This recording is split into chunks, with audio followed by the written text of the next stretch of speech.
Olá, meus amigos, eu sou William Jacob e estou aqui com vocês para mais um estudo das obras de Leon Denis, dando continuidade ao estudo do livro Um Olhar sobre o Tempo Presente, e hoje eu continuo aqui no capítulo 6, intitulado por Denis, O Despontar de uma Nova Era. Eu quero só, antes de iniciar as reflexões, agradecer a todos que têm nos acompanhado nos diferentes canais e espaços que transmitem ou retransmitem este nosso estudo. É sempre uma alegria poder falar de Leon Denis.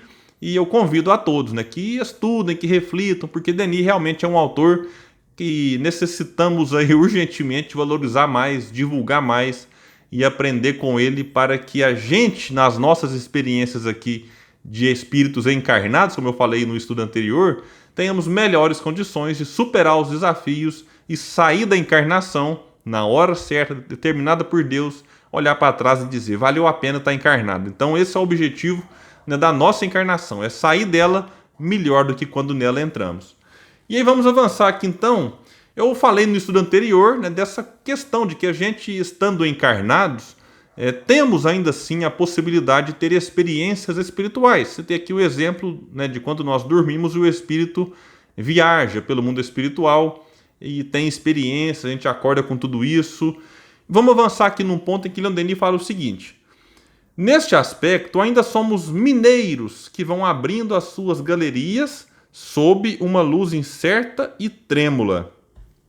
Aqui ele se refere não aos mineiros como eu, que moro em Minas Gerais aqui, sou da cidade de Uberlândia, inclusive a mesma cidade da Web Rádio Fraternidade, que é uma que divulga esse nosso estudo, mas aqui mineiros, daqueles que trabalham nas minas ali.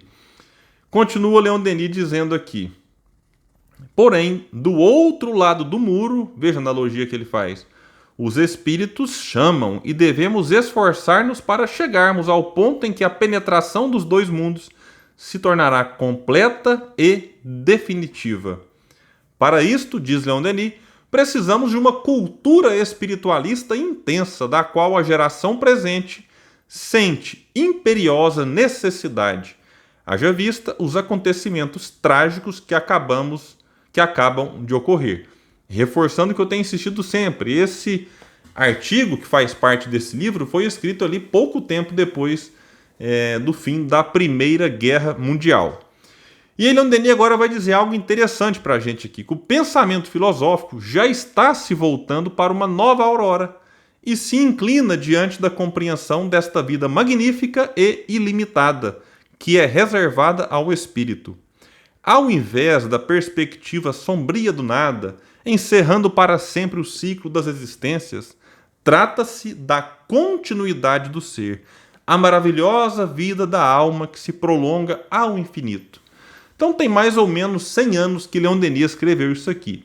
Hoje a gente pode dizer o seguinte: ainda há dificuldades para que o pensamento espírita penetre, digamos assim, no pensamento humano, de uma grande maioria pelo menos? É claro que há. Agora, eu percebo que gradativamente, aquilo que Leon Denis disse certa vez vai se concretizando, de que o espiritismo não será a religião do futuro, mas o futuro das religiões.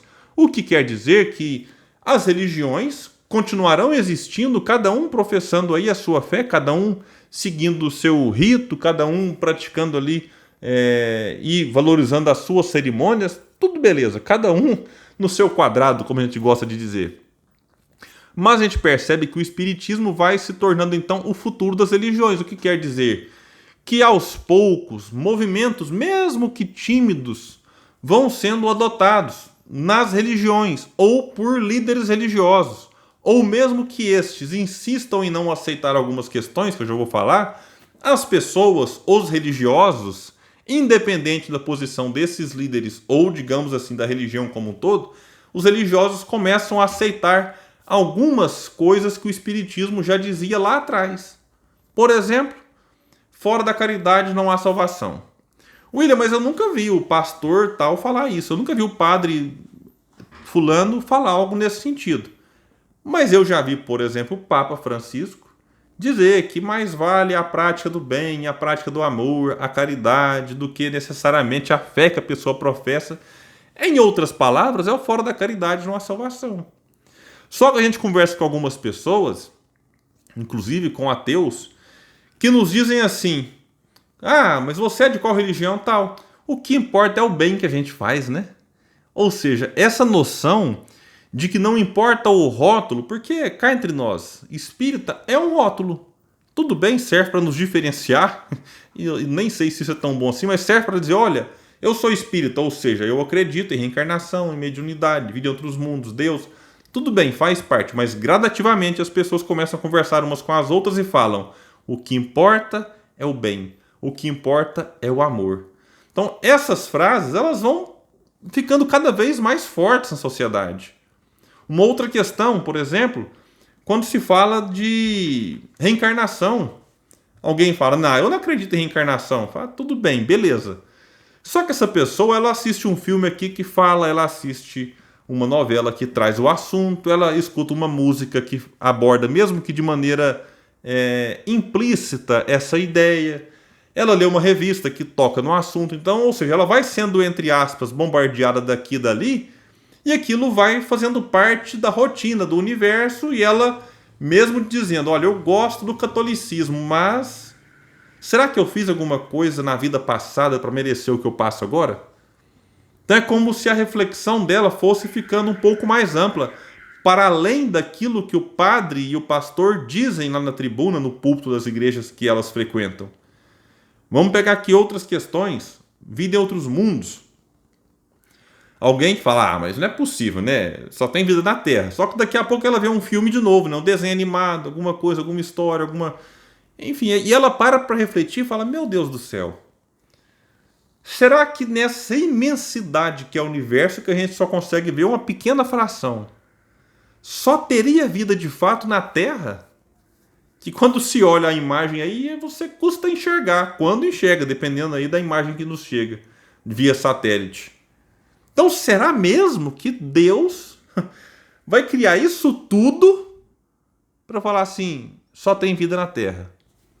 Olha, sinceramente falando, me parece algo ridículo. E o ponto aqui é: beleza, quem falou disso com mais clareza? O Espiritismo. Foi o primeiro? Kardec foi o primeiro? Não. Vários outros pensadores, muito mais antigos que Kardec, já falavam disso antes. Como já falavam também de reencarnação, como já falavam de mediunidade. O que Kardec fez foi organizar isso para que a gente, sim, compreenda que há vida em outros mundos, existe realmente reencarnação, os espíritos se comunicam com os vivos, né? Os mortos falam com os chamados vivos, e aí quando a gente para prestar atenção, será mesmo quem está morto quem está vivo? Porque os ditos mortos têm mais liberdade do que os ditos vivos, mas é claro que é só uma questão aqui de palavras mesmo. E aí Leon Denis vai dizer o seguinte aqui: as manifestações dos mortos provaram que, para além da morte, a alma fica mais viva, mais ativa e mais livre do que na carne. É o que eu acabei de dizer. A alma compreende o sentido desta lei universal de progresso e ascensão, que vincula os seres e os mundos. Por efeito desta revelação, desapega-se pouco a pouco das grosseiras atrações terrenas e impregna-se da grande beleza misteriosa do cosmos, da majestade das obras divinas. Ou seja, quando a gente compreende essas coisas, não fica mais tão apegado às coisas da Terra. William, mas eu compreendo, ainda sou apegado. Olha, é difícil estar encarnado e ser totalmente desapegado. Um dia seremos. Mas é importante a gente ir trabalhando alguns conceitos, como, por exemplo, a ideia do estamos aqui de passagem. É importante. Para que a gente, às vezes, não fique se apegando a detalhes que, às vezes, custam uma encarnação. A gente vê notícias de pessoas morrendo, se matando, na verdade, por causa de 10, 20 reais. Eu sei que 10, 20 reais para quem está com fome é algo assim, chocante mesmo.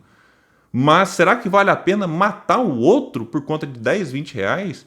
Enfim, então é algo que a gente precisa parar para pensar, para que a gente não fique extremamente apegado às coisas da Terra e esse desapego seja feito de maneira gradativa.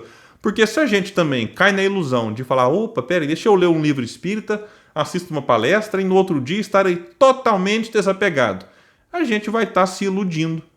E diante da primeira falha em que a gente se mostrar ainda apegado, a gente pode cair num sentimento de culpa e num sentimento de autodesprezo. Falar: eu não presto, o palestrante falou para desapegar e eu não desapeguei ainda. Então é necessário respeitar o limite de cada um mesmo, respeitar a velocidade com que cada um faz esse movimento até que todos nós cheguemos à condição de espírito puro. Mas a dica é, vai demorar, gente. Continua Leon Denis. A irradiação da vida superior penetra o homem por via do sofrimento. Todo calvário conduz a uma luz mais viva, sob cuja influência ele abandona a falsa estrada das paixões e dos interesses baixos. Então, desaparecem as miragens enganadoras oriundas de uma falsa educação e de um sentimento social equivocado. E nesta revelação suprema, a alma encontra uma consolação para todas as suas dores, uma sustentação em todas as suas fraquezas, um raio de esperança e de amor nas horas de dúvida e esmorecimento. Esse aqui é o ponto fundamental. Porque a doutrina espírita ela tem como proposta não só nos educar para a morte ou nos dizer, a vida continua, meus amigos. Não. É nos dar forças, nos dar argumentos, inclusive para nós mesmos, para que a gente encare esta existência aqui na Terra de uma maneira mais confiante, com mais esperança, enfim, com mais certeza de que vale a pena lutar por aquilo que é certo, de que vale a pena a gente se resignar, às vezes se sacrificar por conta de uma causa. Porque se a gente não compreende essas coisas espirituais, a gente às vezes se desanima diante do primeiro obstáculo. E a doutrina espírita vem e fala, vale a pena, tudo passa. Mas nesse tudo passa, alguma coisa tem que ficar, que é o aprendizado. Porque isso sim, fica registrado no espírito imortal, que posteriormente, sem o corpo, volta para a verdadeira pátria, para a sua verdadeira casa. E o desafio é voltar melhor do que quando veio para cá. Meus amigos, que Jesus nos abençoe e até o nosso próximo estudo das obras de Leon Denis, dando sequência no próximo, então, no capítulo 6 do livro Um Olhar sobre o Tempo Presente. Até mais, um forte abraço, fiquem todos em paz.